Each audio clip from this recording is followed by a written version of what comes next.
Chapter 2, Finding Haku. Chapter 2. Whoosh, the wind breezed past my face as I continued to run through the forest at a leisurely pace. I took a piece of bread from my knapsack and stuffed it into my mouth with appreciation.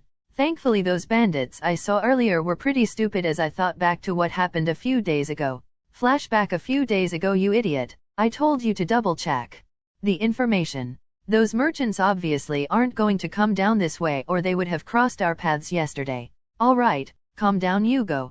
No need to yell so furiously at Kanwai-sen, you're too soft of Kanwai, Yugo said. Kanwai gave an embarrassed glance at Yugo and Sen before turning his head away in shame. Sen simply sighed and then said, well, no use fussing about it now. Let's go and gather some intel in the nearby town, Yugo. Kanwai, you stay here and watch our stuff. We'll be back in a few days. Kanwai simply gave a nod before lowering his gaze once more. Yugo shook his head and soon after the man called Sen and Yugo both ran off towards the town they spoke of earlier. I simply stayed hidden in a nearby bush, remaining as still as possible and controlled my breathing to be as shallow as possible, not giving a chance to expose my presence. Thankfully it didn't seem like any of them were a censor-type ninja. Well, given that they failed to track the merchant group they wanted to rob gave me assurance that they probably wouldn't find me so long as I didn't make any sudden movements. I was resting nearby when I sensed 3 different chakra signatures approach, so I had quietly made my way over to observe. Through my Sharingan and sensory skills I easily determined that this guy named Kanwai was the weakest of the 3. Since they're bandits I won't feel that bad stealing from them, but should I go in guns blazing or wait for a better chance, I'll wait and see what this Kanwai guy does first. Maybe he'll do something stupid like leave the camp site. Wow, I mused to myself. Speak of the devil, this guy really is leaving the campsite. I can't believe I got duped and got false information. Kanwai mumbled to himself. Gotta take a leak, he silently thought. He stood up and started walking away from the campsite to a nearby tree.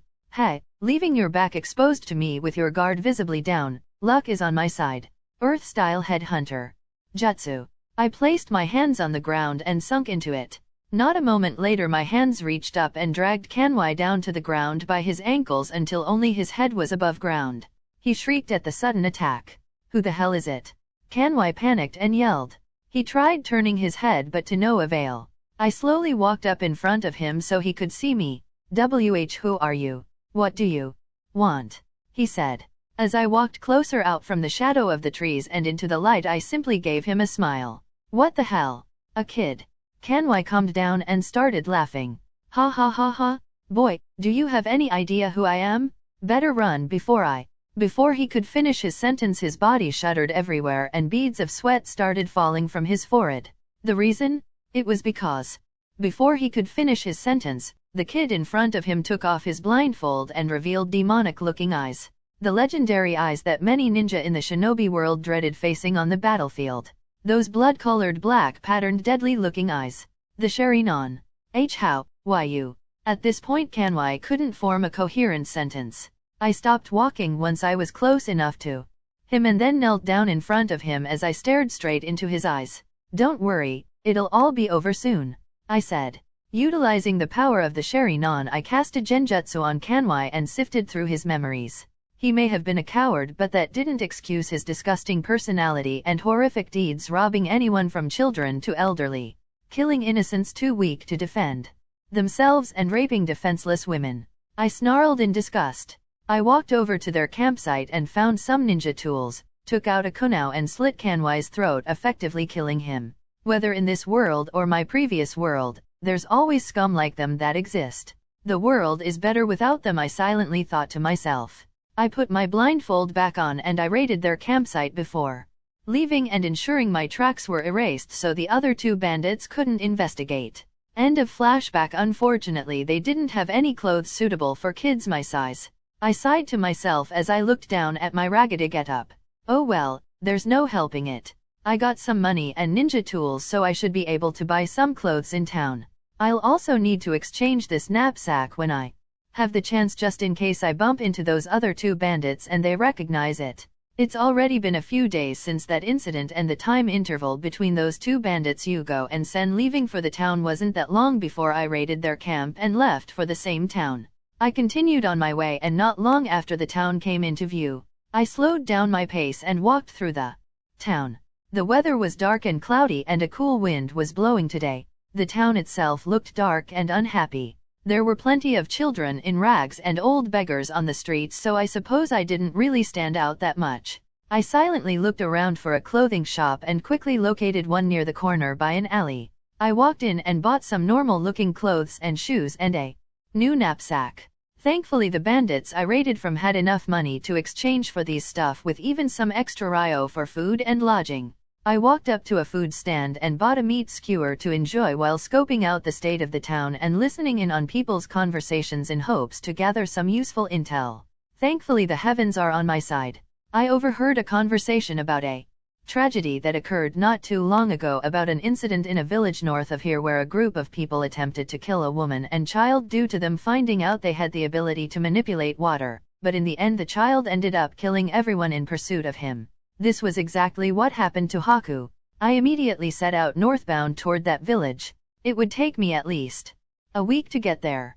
Cross my fingers that Zabuza hasn't gotten there first. I ran as fast as I could, taking as minimal rest for food and sleep as possible, allowing me to get there in 5 days. I slowly walked through the snow as I let out a cold breath of air. I draped the pelt of a gray wolf I killed on the way here over my body. It's definitely colder here, I thought silently as I walked into the town. I closed my eyes through the blindfold and sensed all the surrounding people in the small village. I slowly filtered out any adult signatures I was picking up on and focused only on the children. If I want to find Haku quickly, then focusing on looking for a kid's signature and strong chakra should quickly narrow the search. In the dark recesses of my mind, dark blurry outlines represented people with no chakra and blue flames represented those with chakra. The larger and denser the flame, the more powerful the person was. It wasn't long after that hundreds turned into a few 20s and a few 20s turned to 10s, then 5, 4, 3, 2, 1. That one. That's got to be Haku. I walked up to a food stand and bought a nice and hot meat skewer first. Okay, now how to approach? Naturally I guess. Whatever, I'll wing it. I walked over to where I sensed the chakra signature was from earlier and turned into an alleyway. There I saw a lone and ragged child fighting off some dogs over a scrap of meat. I kept a cool-looking expression, but inside my heartbeat quickened slightly. Holy crap, it's really Haku. I found him. I was internally elated. Haku was currently fighting off the 2 wild dogs barehanded while guarding the piece of meat on the ground. I decided this is where I should step in, so I reached in my knapsack and threw 2 kunao at the wild dogs. Even though I didn't get to train a lot yet in this life, my previous memories as a spy had experience throwing knives, and having the Sharinon makes it even easier. Both kunao hit their marks perfectly, sinking deep into the nape of the skinny dogs' necks. They both let out a whimper before collapsing, dead on the ground. Haku finally took notice of my presence and stared at me blankly with eyes that looked as if he were dead. His eyes devoid of purpose and life. As he was about to grab the piece of meat on the ground, I stepped forward and said, "Wait." He paused momentarily and turned to face me. In my previous life I, too, had the same kind of expression in my eyes. One filled with no purpose. One filled with void. Looking at Haku's expression brought back my painful memories of my past life. I too had no parents, abandoned and left for dead. I had to fight for my own survival. Whether in this life or my past life, there too exists kids like Haku. Just seeing his pained expression reminded me of my own, and because I know what that pain felt like, I didn't want him to wallow in the darkness. Haku continued to stare blankly at me with those eyes devoid of emotion until I finally held out the meat skewer in my hand. "Here. Don't eat the one on the ground. You can have this one." He flinched slightly and held out his hands to grab the skewer. He hesitated at first, but then grabbed it and held onto it. He didn't eat it, nor did he do anything with it. He simply held it. For the first time he took in the full picture of this stranger in front of him who offered him fresh food. A kid who looked no older than himself, and who seemed to be blind with the black blindfold around his eyes. And with the softest and almost inaudible voice, he spoke. "Why?" I stared at him silently for a moment before answering. "I don't know. I just felt like we were similar." He continued to stare at me for what seemed like hours, when in reality it was more like a few seconds. Then a drop of tears poured down his cheek, followed by 2 and 3, and soon after tears were streaming down his face. He didn't wail or weep, he simply stood there with tears flowing down his face. I looked on and flinched when the tears started coming down his face. But what caught me off guard was that I hadn't realized that not long after Haku began crying, tears rolled off of my own cheeks. Even though you couldn't see my eyes due to the blindfold, the tears rolled onwards. It was like we were both staring at a mirror in that moment. Honestly, it was a strange situation to be in. Two kids the age of 4 standing in the middle of an abandoned alleyway, near 2 dead dogs, with one kid holding a meat skewer and both kids having tears streaming down their faces without even weeping or making a noise. Anyone who saw this scene would definitely be confused. I quickly returned to my senses and used my sleeve to wipe away the tears from my face, then said, "Hurry up and eat before the meat turns frozen." He simply nodded and wolfed down the meat skewer. He held in one hand while using his other hand to wipe away his tears. I gave a small smile in satisfaction. He threw away the emptied skewer before saying, "What do I do now?" I took off my wolf pelt and draped it over him, which surprised Haku since he finally showed me a surprised expression instead of an emotionless one. Inwardly I sighed a relief that Haku could show an emotion other than nothingness. "What do you do? How about you travel with me? You and I are brothers now, deal?" I said as I held out my hand towards him. Haku stared at me with slight disbelief before giving a faint smile that showed how broken he was emotionally inside, yet not totally broken. He grabbed my hand and said, "Deal. I'm Izaya. Karasuma Izaya. What about you?" "I'm Haku. Yuki Haku.